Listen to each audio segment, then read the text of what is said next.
Bonjour, nous sommes sur Final Fight, nous recevons un champion, Mamour Fall, dit Mamourinho. Donc présente-toi un peu, Mamour. Alors, Mamour Fall, ancien combattant professionnel au sein de la Snake Team, 38 ans maintenant. J'ai combattu à 70 kg. Ouais. Et j'ai une vingtaine de combats. La moitié de victoire et un peu plus de victoire et l'autre moitié de défaite. D'accord, d'accord. Donc Mamour, nous on s'est connus en tant que partenaire d'entraînement, c'est ça, hein, au Sankuno. Sankuno. Voilà, il était on va dire en combinaison Snake Team, Sankuno, et on tournait beaucoup au sol à l'ancienne, quoi. Donc Mamour, alors Mamourinho, pourquoi Mamourinho? Alors Mamourinho, c'est quand je suis parti, j'ai commencé à la Snake Team. Mais déjà, avant ça, avant d'intégrer la Snake Team, j'avais déjà fait 2 ans au Sankuno. Ouais. Et t'avais un bon sol. Voilà, un bon sol, c'est un grand mot, mais j'avais des bonnes bases. D'où le prénom brésilien. Voilà, donc comme je faisais beaucoup de chinoiserie au sol, et voilà, c'est pour ça qu'il m'appelait. Ok. Donc évoque-nous un peu ton palmarès. T'as gagné quoi comme ceinture? Alors j'ai gagné la ceinture du on top à 70 kg en Écosse. Et j'ai gagné une ceinture à un tournoi qui s'appelle Honor and Glory. C'était Gora Rutunian qui avait fait ce tournoi-là à Béziers. Et j'avais gagné cette ceinture aussi. D'accord. Et tu n'avais pas fait le désert force, un truc comme ça? Ah oui, mais il n'y avait pas de ceinture. Ouais. Ah, il n'y avait pas de ceinture. Tu avais gagné le combat? Ouais, j'avais gagné le combat. Ouais, c'est au Kimura, je crois. Non, en Roumanie, c'était sur Kimura. C'est au Kimura. Ok, bon, très bien. Et ton adversaire, en fait, le plus dur, c'était qui? Alors, mon adversaire le plus dur, j'en ai 2 en tête. Il y en a un qui s'appelle Alexander Sarnavski. C'est quoi, un russe? C'est un russe que j'ai combattu à Omsk. Je crois que je perds au 2e round sur un triangle. Mais en fait, il m'a plus surpris que, tu vois, c'était un tournoi et je suis arrivé, j'ai pas vu son combat avant. J'ai débarqué comme ça, il est tombé sur moi comme une fusée, ça veut dire que j'étais pas préparé. Et mon dernier combat aussi, le mec, il était assez relou. C'était un lutteur. Pendant 3 rounds, il m'a gardé au sol, c'était relou. C'est les 2 adversaires les plus chiants. Ok. Et est-ce que tu as déjà eu peur d'affronter un adversaire? Non, peur non. Non, jamais. Bon, c'est un guerrier. Ok. Alors, sinon, Mamour, ta graduation as-tu une graduation dans une discipline? Voici en jiu-jitsu, je suis ceinture noire. Ouais, Luc Kerjouan. Luc Kerjouan, ouais. Lui, il est ceinture noire de Bitan, lui. Non, c'est pas Bitan. Voici, c'est Bitan. Ok. Ouais. Et du coup,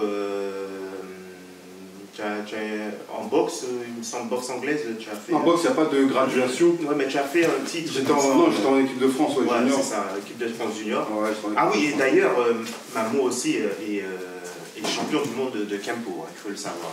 Ouais, c'est ça, de Kempo aussi. Je me rappelle plus c'était en quelle année, mais on était ensemble. On était ensemble et c'était une belle aventure. Voilà. Ok, Mamour, est-ce que tu peux nous dire quelle est ta favorite, ta prise préférée, ta prise favorite que tu aimes bien placer, quoi? En MMA peu importe, MMA, grappling. En grappling, on va dire, j'aime bien les guillotines, tout ce qui est guillotine. Et en boxe, on va dire, j'aime bien tout ce qui est pivot. Pivot, rotation, ok, super. Ok, sans plus attendre, Mamour va nous montrer un peu sa vision du combat. Donc à toi, Mamour, je te laisse faire. Je vais appeler mon sparring partner. Ok, donc on va travailler sur une contre-attaque. Donc je vais commencer, je vais provoquer mon adversaire de manière à ce qu'il l'attaque et ensuite je vais contrer, d'accord? Donc je suis face à mon adversaire, j'essaie de toujours être disponible sur mes appuis, donc j'essaie de ne pas combattre les pieds à plat parce que s'il attaque, je risque d'être en retard par rapport à lui, donc je suis toujours disponible sur mes appuis. J'ai mon bras avant un petit peu décalé de manière à pouvoir le voir arriver. Si je suis là, c'est un peu juste, donc là je le vois arriver, d'accord? Donc là ce que je vais faire, je vais provoquer son attaque. Donc je vais mettre un bras avant en attendant qu'il réplique. Donc je mets mon bras avant en sachant qu'il va répliquer. Donc dès qu'il réplique avec son bras avant, boum, je décale. 1, 2. Okay. Donc je suis face à lui, je provoque, je mets mon bras avant, il réplique 1, 2. Donc direct crochet. Hein. Direct crochet bras avant. Encore une fois, je suis face à lui, je provoque, je mets mon bras avant. 1, 2. Et je sors. Ok. Deuxième attaque, toujours pareil. On va travailler sur un contre. Je vais provoquer son attaque. Donc, je vais partir sur un doublé du bras avant. Il va avancer. Je vais reculer. Mais je vais reculer ma jambe avant. De manière à ce que quand je vais envoyer le genou, il vienne s'empaler sur mon genou. D'accord. Donc, je suis face à lui. Je double mon bras avant. Il va avancer sur moi. Je recule. Il continue son avancée. Pardon. Boum, j'envoie coup de genou. Ok. Donc, je suis face à lui. Je provoque son attaque. 1, 2. Boum. Et ensuite, je peux enchaîner. Droite, crochet gauche et je sors. Ok, l'enchaînement, il est fini qu'une fois que je suis sorti de sa distance. Encore une fois. Donc, je suis face à lui. Je provoque son attaque en doublant mon direct du bras avant. 1, 2. Il avance, je recule. Genou. Je me replace. 1, 2, je sors. Encore une fois, l'explication. Donc, je provoque son attaque, doublé du bras avant. 1, 2, je recule. Boum. 1, 2, je pousse toujours sur mes jambes. La force, elle vient du sol, donc il faut que je pousse sur mes jambes. 1, 2, et je sors. Toujours disponible sur mes appuis. Donc, troisième attaque, je vais attaquer sur un gauche-droite. Et sur son attaque, je vais sortir. Ok. Donc, je suis face à lui. Je balance 1, 2. 1, 2, il rentre. Boum, je sors. Encore une fois. Donc je suis face à lui. 1, 2, il rentre. Boum, je sors. Quand je sors, je fais en sorte de mettre mon crochet. Je lève un petit peu le coude de manière à ce que mon épaule, elle protège mon visage au cas où il balance un crochet du droit. D'accord. Et je fais la technique du compas. Je plante et le crayon, il tourne. Encore une fois. Face à lui. 1, 2, boum, et je sors. Encore une fois. 1, 2, il rentre, boum, je sors. Ok, donc je suis face à mon partenaire, j'envoie un direct du gauche pour mesurer la distance, d'accord. Donc, si mon direct du gauche, il touche pas, c'est que je suis trop loin pour rentrer, d'accord. À partir du moment où mon direct du gauche, il touche, je suis à bonne distance pour rentrer. Donc je descends, je chute. Il commence à se frôler, je sens qu'il commence à défendre. Ce que je vais faire là, du coup, c'est que je vais inverser mon genou. Ce genou-là, il va venir toucher le sol, et celui qui est au sol, il va venir se relever. À partir de là, je peux contrôler, je peux frapper. Donc je suis face à mon partenaire. Boum, je descends. Là, je peux frapper.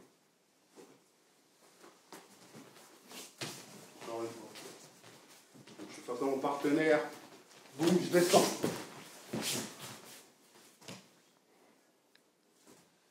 Ok, je suis en position de grime avec mon partenaire. Un MMA, donc à partir de là, je peux mettre des coups de genoux là, là ou là. En général, je fais attention quand je mets des genoux plus haut, de manière à ne pas me les faire saisir. Donc, là, je vais mettre des coups de genoux et je vais rentrer les bras, ok.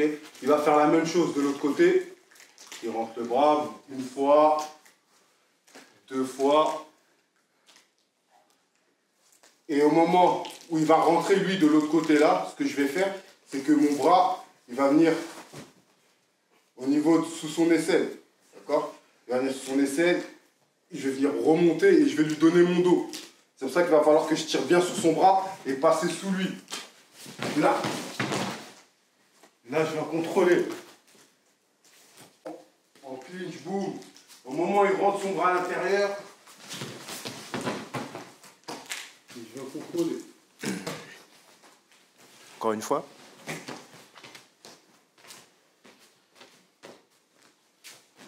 On est là, boum.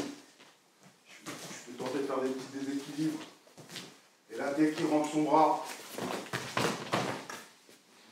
et je viens contrôler. Donc, je suis au clinch. À partir de là, je peux mettre des coups de genoux là, là. Dès que je sens qu'il rentre le bras à l'intérieur, et je viens contrôler. Ok, donc, on va avoir un contre. quand le mec il défend la clé de bras, d'accord? Donc là, ce qui va se passer, c'est qu'il défend la clé de bras, et je vais rentrer, habituellement on rentre sa jambe ici, pour pouvoir partir en triangle. Là, je vais la rentrer de l'autre côté, d'accord? Une fois qu'elle est rentrée de l'autre côté, je vais venir ouvrir, et je vais faire semblant comme si je partais sur une kimura, d'accord? Ça va le faire réagir. En général, ce que je fais, c'est que je laisse ma jambe, celle-là, relevée, pour l'empêcher de tourner de ce côté-là, d'accord? Pour lui laisser que l'autre côté pour partir. Donc, il commence à rouler. Non, de l'autre côté, tu peux pas, il y a ma jambe.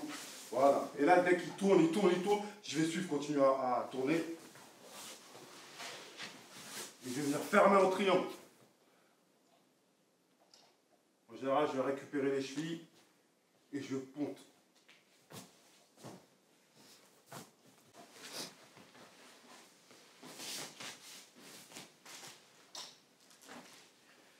Donc il défend sur la clé de bras, tout de suite je rentre la jambe à l'intérieur, ok, vers son corps. Je vais venir ouvrir et faire semblant d'attaquer la kimura.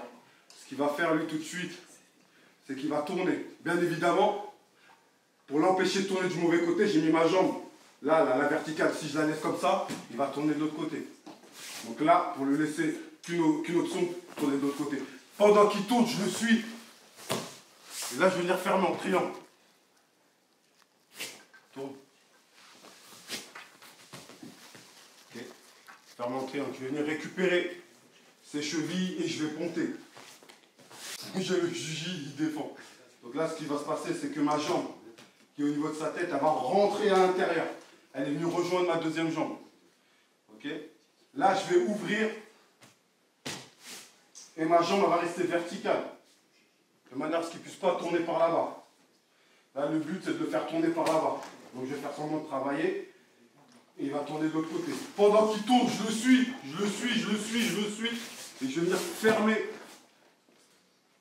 mon triangle. Une fois que j'ai fermé mon triangle, je vais récupérer les chevilles. Et je vais venir ponter vers l'arrière. Ok, donc là, je suis en demi-garde. Je vais rentrer mon bras sous son aisselle. Ma jambe qui est libre, elle va rentrer à l'intérieur en crochet. D'accord? Je vais venir récupérer sa cuisse et je vais rentrer sous lui pour charger, afin de venir chercher le X-guard. Là, sur ton genou, là. Sur ton genou. Voilà. Ok? Donc là, je suis ce qu'on appelle X-guard. Là, ce que je vais faire, je vais pousser un petit peu pour le faire réagir et dès qu'il revient, je vais passer sa jambe au-dessus de ma tête. À partir de là, on peut prendre le dos. Et là, on va voir autre chose. D'accord? Donc là, j'ai un bon contrôle derrière son genou, de manière à ce qu'il ne parte pas. Je vais venir ouvrir ma jambe qui est à l'intérieur. Là, j'étais là. Je viens ouvrir et ma jambe va faire le tour. Là.